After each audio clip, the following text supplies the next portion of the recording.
பெர்ஃபெக்ட்டான arm whole எப்படி pattern make பண்ணனும் பார்க்கலாமா?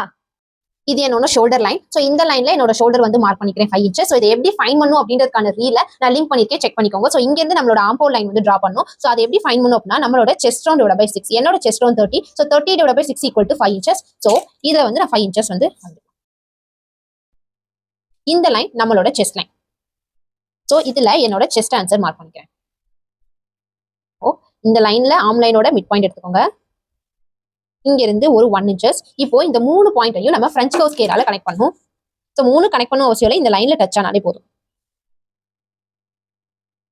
சோ இந்த லைன் தான் நம்மளோட ஆர்ம் ஹோல். சோ இந்த கர்வை செக் பண்ணும்போது நம்மளோட ஆர்ம் ஹோல் டிவைட் பை 2 ஆ இருக்கும். என்னோட ஆர்ம் ஹோல் 15. சோ 15ல பாதி 7.5 inches இந்த கர்வை செக் பண்ணும்போது வரணும்.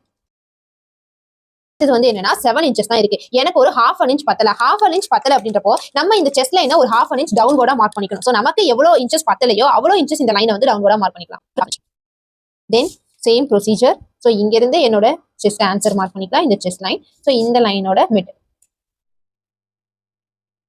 அகைன் ஒரு 1 inches மார்க் பண்ணி இந்த மூணையும் கனெக்ட் பண்ணிக்கலாம். So இப்போ இந்த கர்வை செக் பண்ணும்போது நமக்கு 7.5 inches வரும்.